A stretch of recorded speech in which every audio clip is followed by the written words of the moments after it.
Within the last few hours, something happened that every major news outlet is covering, but almost none of them are covering correctly. Iranian missiles struck the center of Tel Aviv. Hezbollah rockets came down simultaneously across northern Israel. Sirens activated in more than 20 communities at once.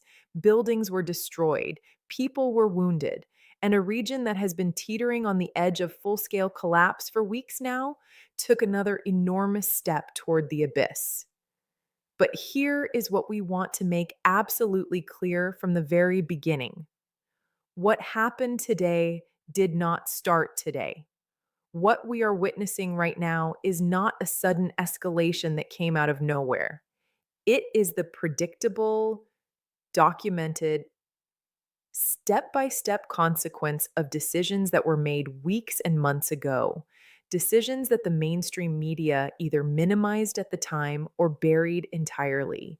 And today on Redline Africa, we are going to give you the full picture, not just the headline, not just the shock, but the actual context that explains how we got here, what it means for where we are going, and why every African watching this needs to understand what is unfolding. Because the same military machine that is bombing universities in Tehran tonight is the same machine that has been enforcing compliance across the African continent for 60 years. Welcome to Redline Africa. I am Amara Diallo. If you are watching this channel for the first time, subscribe right now. Every single day, we break down exactly this kind of story with the depth and the honesty it deserves. Hit that subscribe button, turn on your notifications, and let us get into it. Now, before we go any further, if you believe Africa deserves to hear the full truth about what is happening in this world, not the sanitized version, not the version designed to protect Western interests, but the raw, unfiltered reality, then like this video right now. I am not asking for myself. I am asking because every single like tells the algorithm that this story matters, that Africa is paying attention, and that the people the mainstream media ignores are the people who are watching most closely. Let us start with what actually happened in the last several hours, because there is already an enormous amount of information circulating online. And as always, in situations like this, not everything being reported is accurate, and not everything accurate is being reported. According to sources from both Israeli and Arab media outlets, Iran launched at least 3 separate waves of missiles beginning around midnight. When we say waves, we are not talking about 3 individual missiles fired and done. We are talking about coordinated barrages, multiple missiles in each wave, timed and targeted with clear operational intent. One of those waves struck the Ramat Aviv district in northern Tel Aviv. Footage circulating on social media showed significant smoke rising above the city skyline. At roughly the same time, those missiles were coming down on Israel. Hezbollah launched approximately 200 rockets from Lebanese territory toward communities in northern Israel. 200 rockets in a single morning. Sirens went off in cities including Nahariya and Haifa. Israeli medical services reported at least 2 people wounded by shrapnel, and 1 residential structure was completely destroyed. Now, here's the first thing you need to understand about the information landscape surrounding these events. There is a significant information blackout around the real casualty numbers coming out of Israel. This is not speculation or conspiracy theory. It is a documented pattern of behavior that both Israel and the United States have adopted throughout this conflict, minimizing or delaying acknowledgement of their own losses while maximizing coverage of losses on the other side. The strategic logic is clear. Both governments want to project an image of invulnerability, an image that says only the enemy is suffering, only the other side is paying a price, while our side absorbs everything and keeps moving forward. When you understand that dynamic, You understand why you should treat official casualty figures from any party to this conflict with significant skepticism. And while those missiles were falling on Israeli cities, Iran itself was waking up to a devastating bombardment of its own.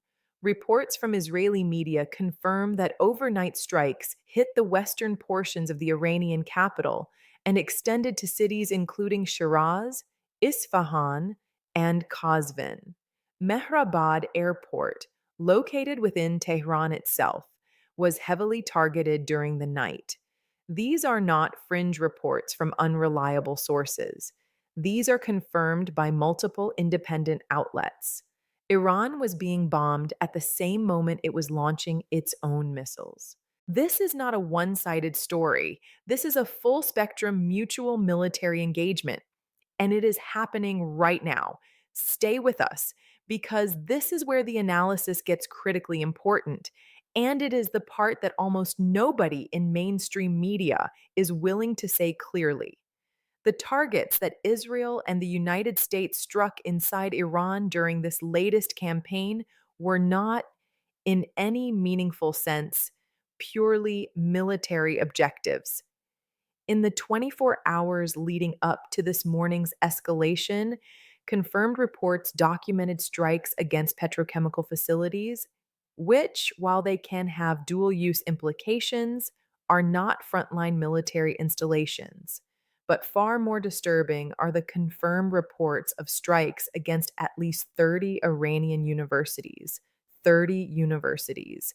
The most recent was the Sharif University of Technology, one of Iran's most prestigious academic institutions, comparable in its national significance to MIT or Caltech. There are also confirmed strikes on hospitals, roads, civilian bridges, and residential areas across multiple Iranian cities.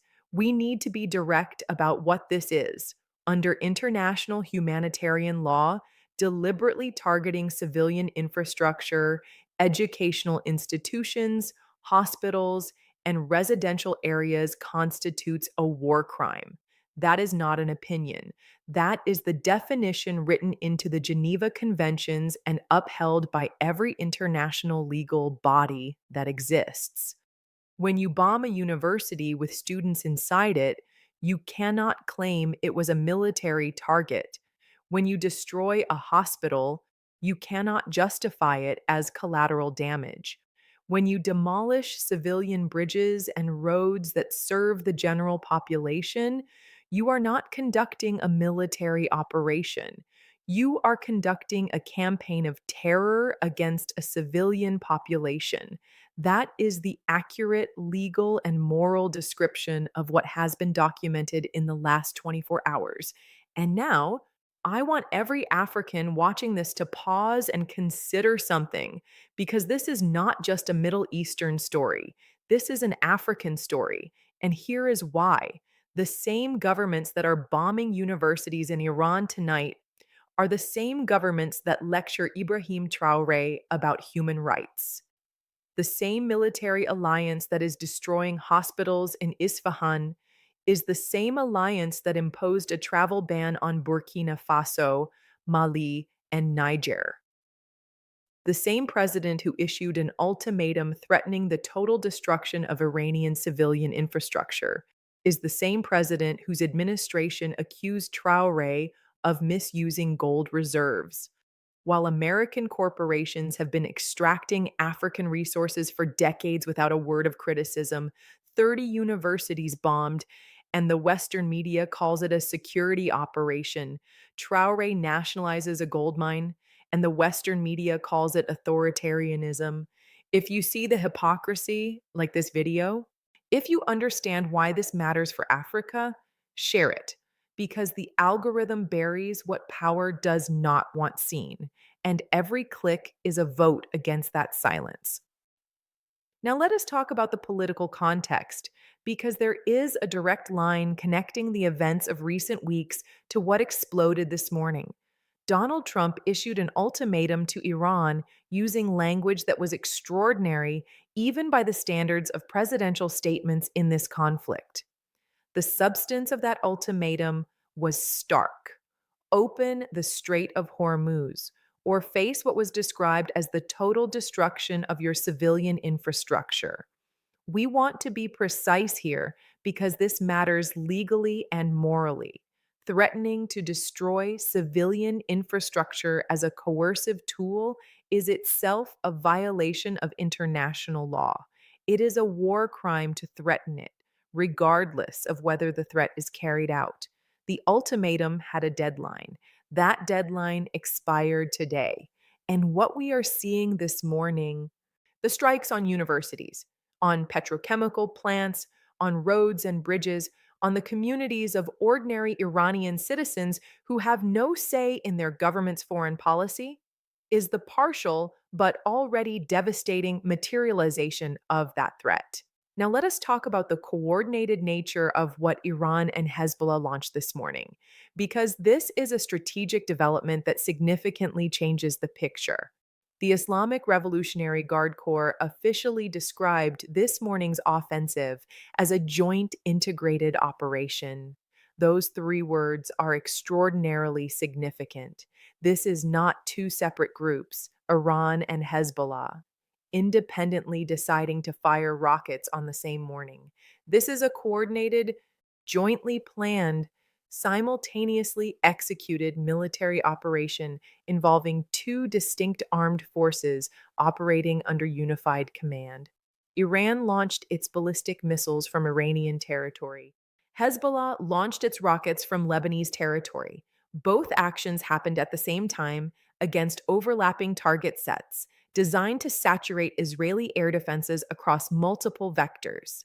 What this tells us is that we are no longer looking at two separate fronts. We are looking at a unified military alliance that has achieved operational coordination exceeding what many Western analysts were willing to acknowledge was possible. Iran and Hezbollah are operating as a single integrated military force, sharing intelligence, coordinating timing, and executing combined operations designed to overwhelm Israeli defensive systems. That is a qualitative change in the nature of this conflict, and its implications are enormous. And here is where Africa enters this picture again. Because the alliance of Sahel states, Burkina Faso, Mali, Niger, launched their own unified military force in Bamako in December 2025. 5,000 soldiers from three nations under a single command. The AES signed a defense cooperation memorandum with Russia in August 2025. They launched AES television. They withdrew from ECOWAS and the Francophonie.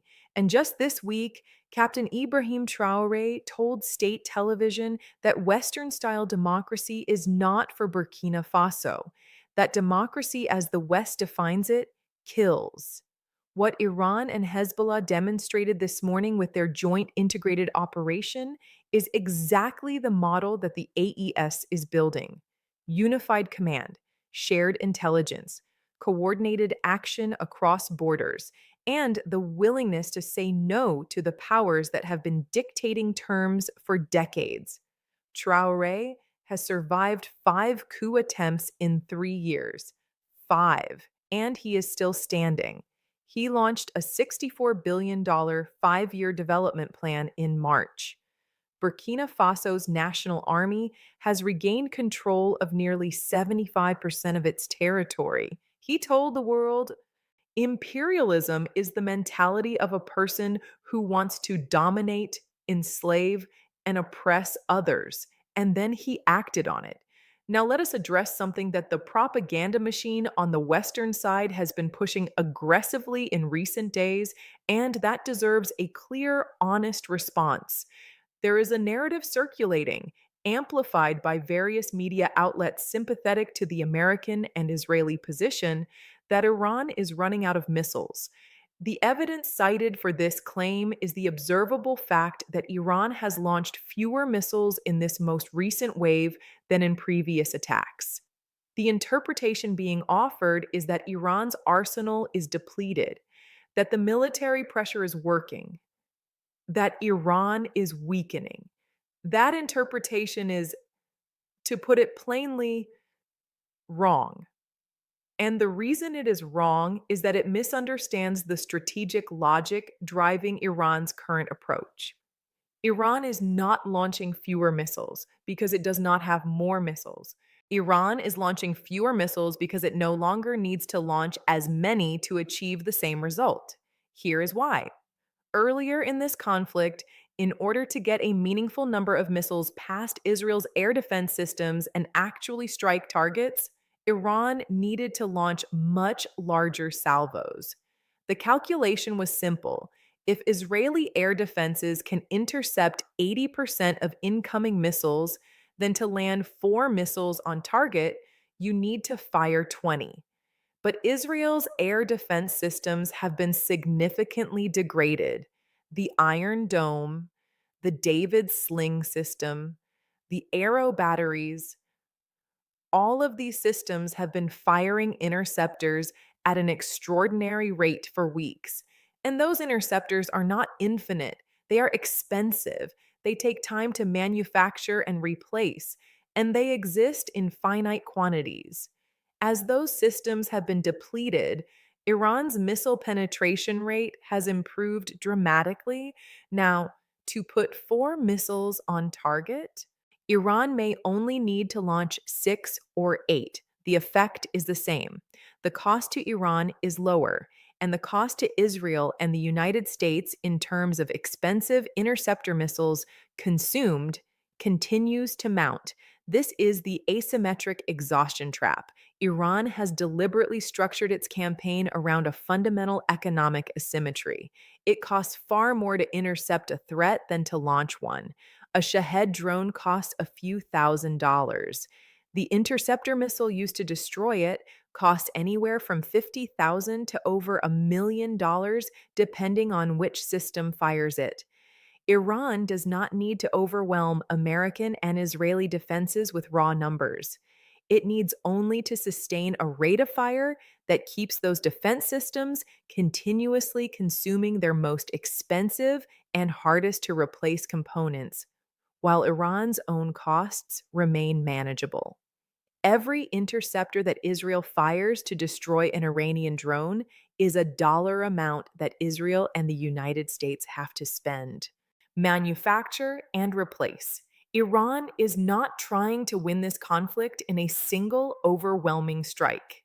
It is trying to make the conflict so persistently, economically, and militarily costly that the other side eventually concludes that continuing is unsustainable. That is the trap. And the evidence strongly suggests that it is working. And this right here is the lesson that should be written on the wall of every defense ministry in Africa, because the same asymmetric logic applies to the continent. For decades, African nations were told that resistance to Western military power was futile, that the technology gap was too large, that the only path was compliance. Cooperation agreements written in Paris, military partnerships designed in Washington, economic frameworks dictated by the IMF. Ibrahim Traoré looked at that equation and said no. The AES looked at that equation and said no. And now, in real time, the world is watching Iran prove that the most expensive military machine ever built can be bled dry by weapons that cost a fraction of what it takes to defend against them. The $64 billion relance plan that Traoré launched in March, 2/3 raised domestically, is not just an economic program. It is a declaration that Burkina Faso will build its own future with its own resources, that the same logic of self-reliance Iran is demonstrating on the battlefield can be applied to the economy, to infrastructure, to sovereignty itself. Now let us talk about Lebanon, because there is a story that has received far too little attention. Israel has announced what it describes as a new exclusion zone in Lebanese territory. But if we are going to be honest about what is actually being proposed, we have to acknowledge that what we are seeing in Lebanon follows a pattern that has been visible for decades: the destruction of civilian infrastructure, the displacement of civilian populations, the incremental assertion of military control over territory that previously belonged to another sovereign state, and the declaration that this territory is now a security buffer that can no longer be inhabited by its previous residents. This is the same model that has been applied in Gaza. It is the same model that was applied in the West Bank over decades of settlement expansion. And now it is being applied in southern Lebanon. The mechanism is always the same: destroy the conditions under which people can live, force them to leave, and then declare the vacated territory a security zone. Over time, the security zone becomes permanent. The people who were displaced do not return, and the territory has effectively been absorbed. We are saying this clearly because it needs to be said clearly, and because it is the same mechanism that was used across Africa for centuries. Colonial powers did not always conquer with armies. Sometimes they conquered by making life impossible and then declaring the emptied land available for extraction. The language changes, the mechanism does not. Here is where we are right now. Iran and Hezbollah have demonstrated the capability and the willingness to execute coordinated joint military operations against Israeli territory simultaneously from two directions.